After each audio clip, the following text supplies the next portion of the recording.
Hi everybody! Today we're here to talk about fashion.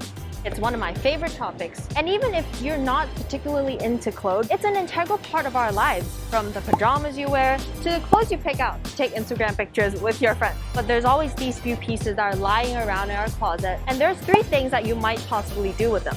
One, you either recycle them, donate them. Second, upcycle them. And third, just throw them away. It's just a few pieces, who would care, right? But imagine that piling up. And when everybody's throwing away their clothes, what's gonna happen? Statistics show that 110,000 tons of garments are being disposed of every single year in Hong Kong. That is equivalent to the rate of 1,400 t-shirts being disposed of every single minute. What's even more, out of the 3 pieces of clothing that Hong Kong people buy, 1 is never worn or just thrown away.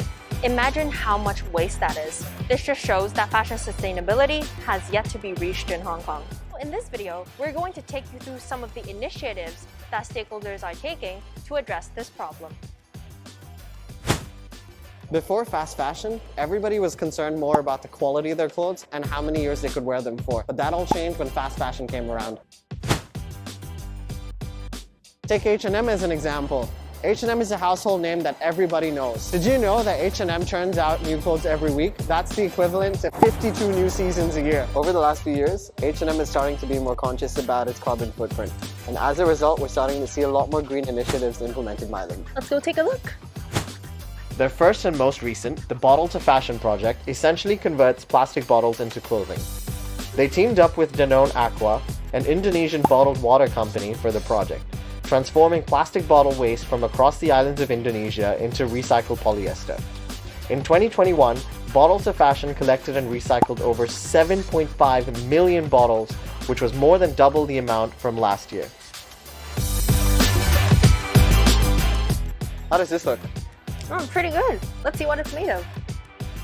It says 50% recycled polyester. Look at these fine prints. The shell is 83% polyester, 17% cotton. So when you look at this, half of this might seem recycled, but in actuality, is it really?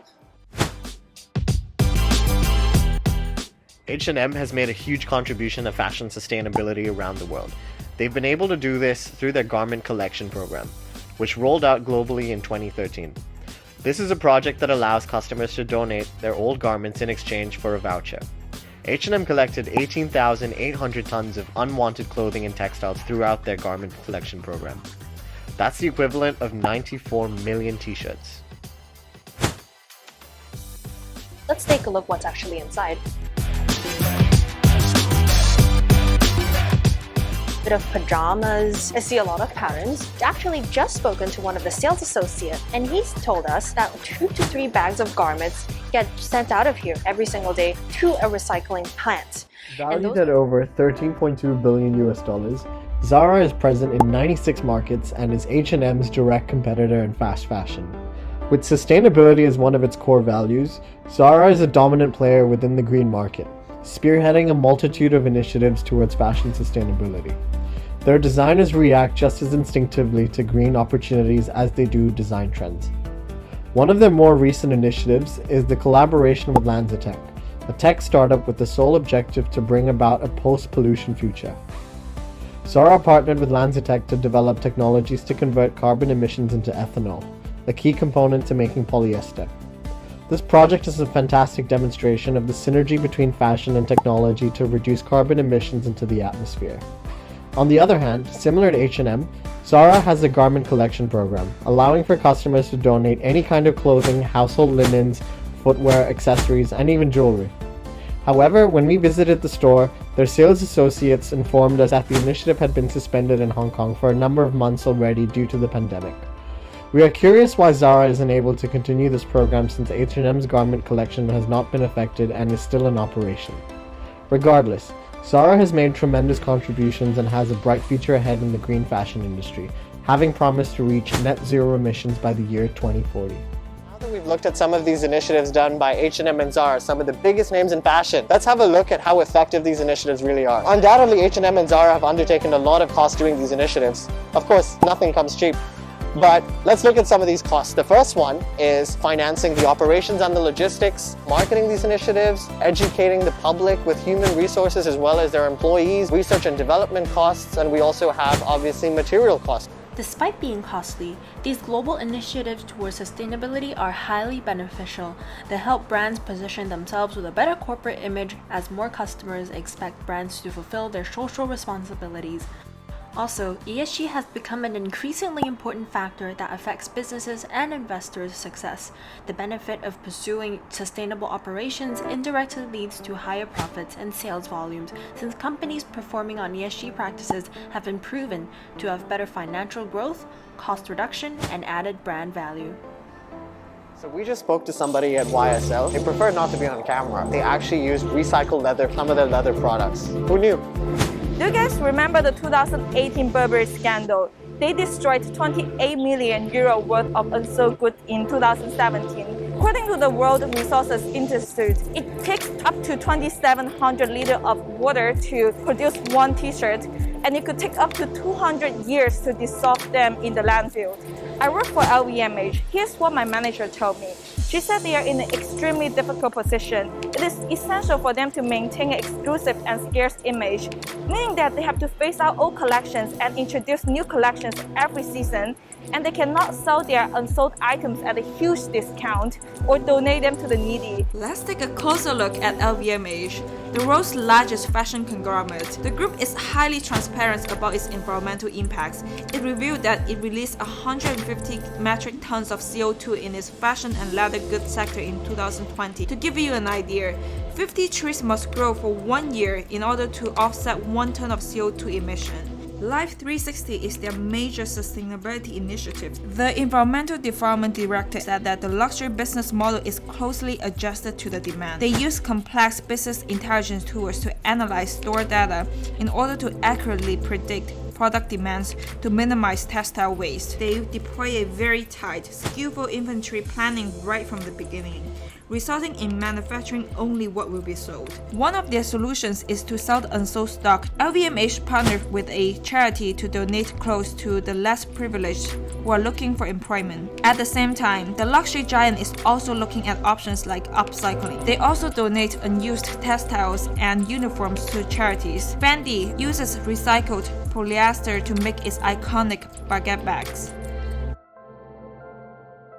Let's now take a look at LVMH cost and benefit analysis. LVMH directed 44 million euro into their internal carbon fund, which is aiming to reduce carbon footprint. It is a hefty sum of money, especially in COVID, where the group have witnessed almost 90% sales drop in some of their stores. Committing to ESG might induce financial burden on the group. At the same time, there are huge upsides for LVMH to launch its ESG initiative. LVMH is a listed company. Their stock prices might be benefit from their ESG commitments. Millennial consumers are becoming more aware of environmental issues. The family sale does not only provide the group with extra stream of revenue, but also help to build employee retention and employee loyalty.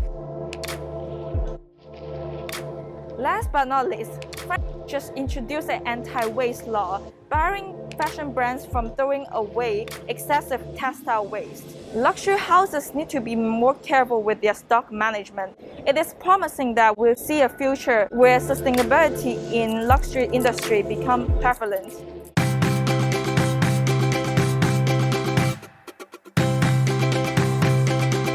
So we're here today at the Chimsachuri Harbor. We're going to be interviewing some people about their donating habits. So how often do you donate your clothes? Well, actually I'm now just from Zara. Oh, that's awesome. Yes, actually in 2 months might be once I donated.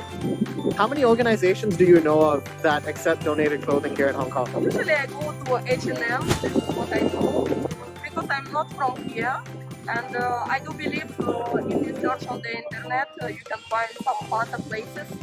How effective do you think recycling really is? I think it's really useful because it's billions of tons actually go recycle to some other country where it's needed, or they tackle and send in their own shops. It's really useful and you can Right. save environment. Right. You said you're not from Hong Kong, so where did you live before coming here?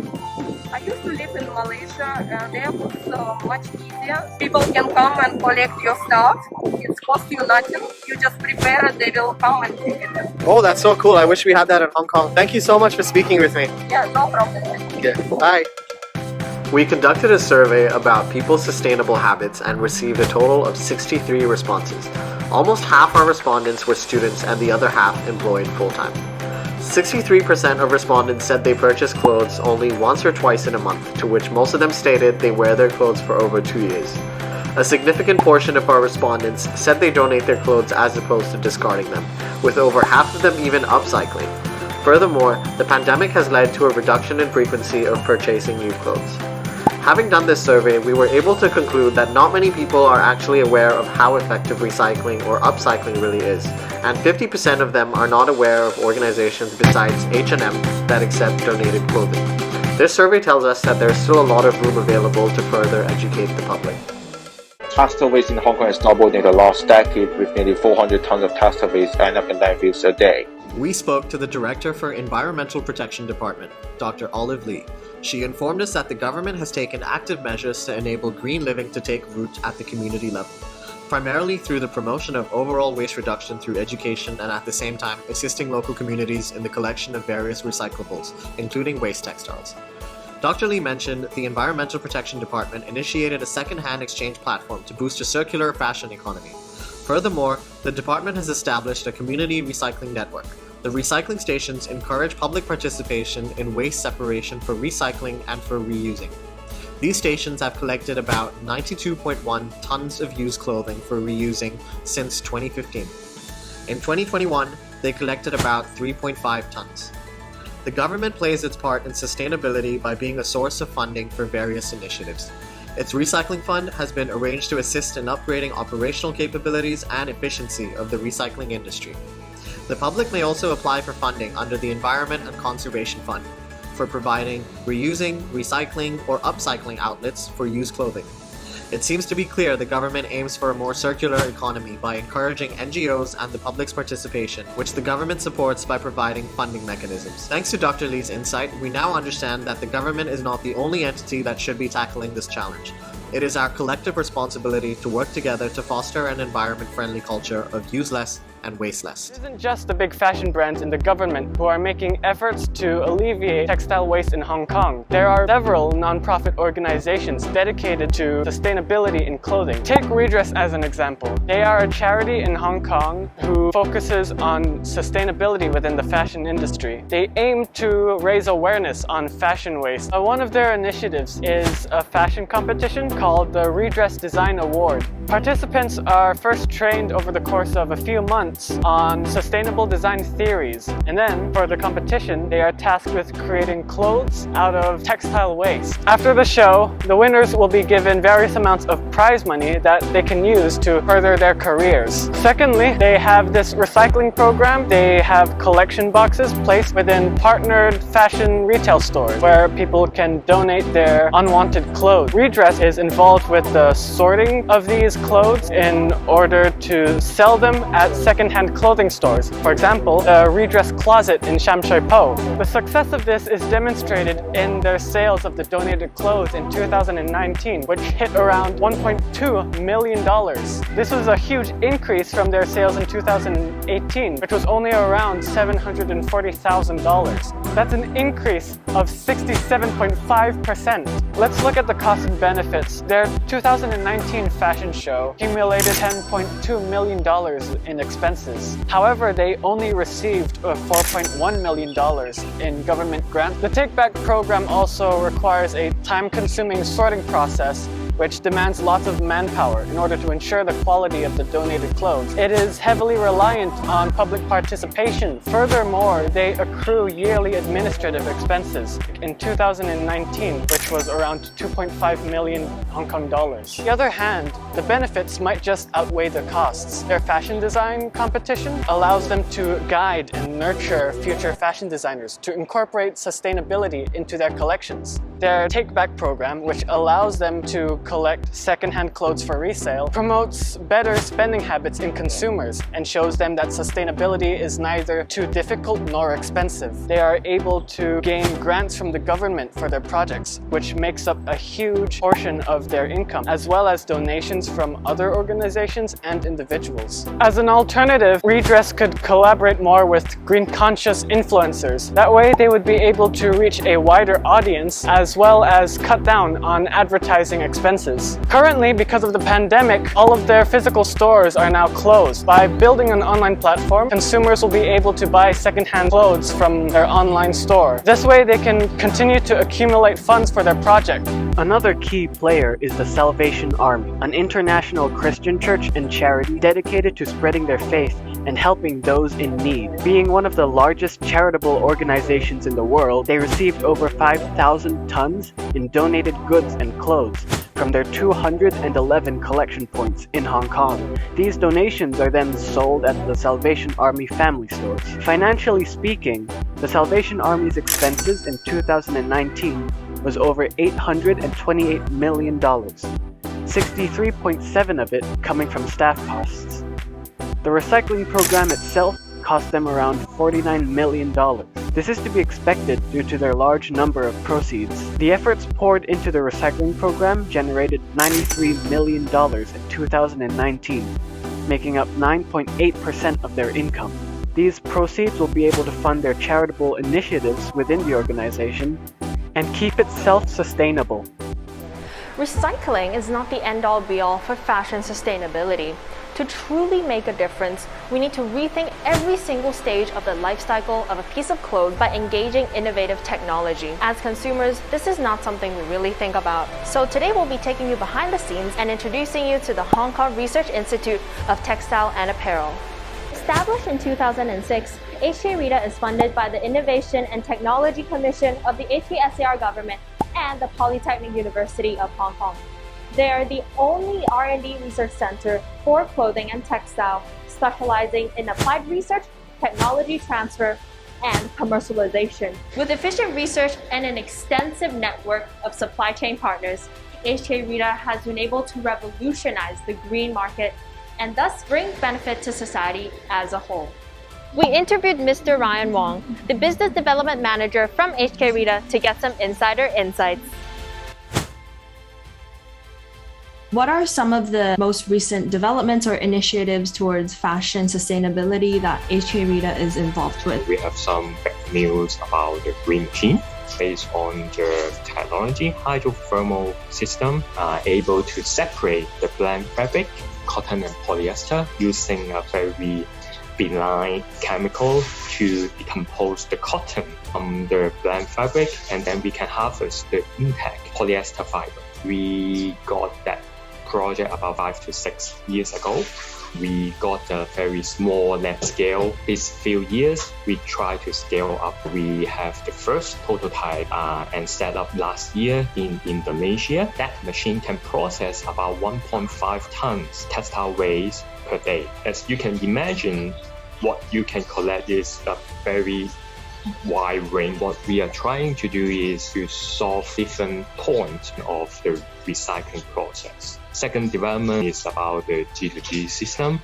We already upgrade to 2.0. How much would it cost for clothing factories to get their hands on one of these machines? For the case of green machine, if the machine stand alone, the cost will be about 1.5 to 2 million US. But if the company would like to take up the license of the know-how or the research project, they can build their own machine, and the cost would be about 1.8 million Hong Kong dollar. Yeah, the big difference is Hong Kong dollar and US dollar.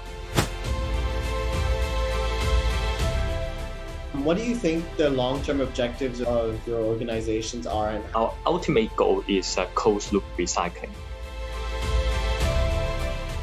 We have another project cover, we call it smart garment sorting. We are using the IR camera, and then the robotic arm and the conveyor belt can sort all the garments. and H&M sponsor our project, they will not own any patent or IP. Hong Kong YETI will own everything. They are very generous and doing the real things to help the industry. The business development team can sell the technology. They have sponsored us more than 5 years. What are some of the challenges that HKRITA is facing at the moment? As a research institute, a pain point or problem of the textile industry is our key element to start sorting work for the post-consumer textile waste. Is the one of the biggest challenge for fashion sustainability, and we have to gather all the expertise for our research institute. The background is textile. They are not doing AI, not doing engineering. Hopefully, we can get a strong team.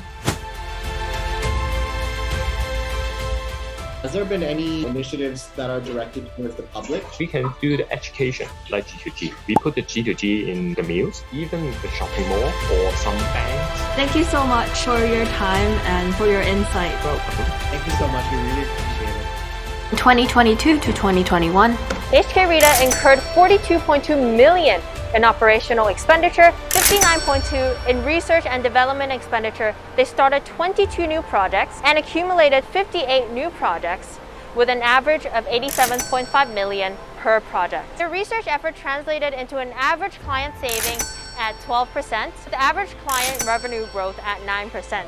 With the help of the HKSCR government and also industry funding, they were able to file for 53 patents, 19 of which were granted. Their innovations have been recognized not only locally, but also globally. A few of their technologies has been awarded in the International Exhibition of Inventions of Geneva in 2021. we've talked about Hong Kong, but what about the rest of the world? Are there any other international initiatives we can mimic and learn from? Let's have a look at Sweden. Rituna is a mall dedicated to upcycling, where the general public donate their supplies. Then stall owners can take up those supplies for free, repair, and sell them to generate revenue. France has an anti-waste law which doesn't allow companies to dispose of unsold items. These could be unsold foods, textiles, furniture, and even electronics, forcing brands to come up with more sustainable measures to reach a circular economy. Lastly, we were told about Malaysia's initiative when we interviewed a member of the general public. Representatives from fashion organizations are sent routinely to collect unwanted clothes from people's doorsteps at no charge. This is a highly convenient process, and as a result, leads to higher volumes of donation. All of these initiatives can be implemented in some form or another in Hong Kong. As there is always room for improvement, we look forward to seeing how the sustainability landscape will change once Hong Kong expands its recycling efforts and mimic other global initiatives. Sustainability is more than the recycling boxes you see around your neighborhoods or the ad campaigns run by brands. It is certainly not a far-fetched goal that can never be reached. It can all start with you. Believe you can be an agent of change through the purchasing decisions you make, the conscious effort to prolong the lifespan of a t-shirt, and the message you share with the rest of the world.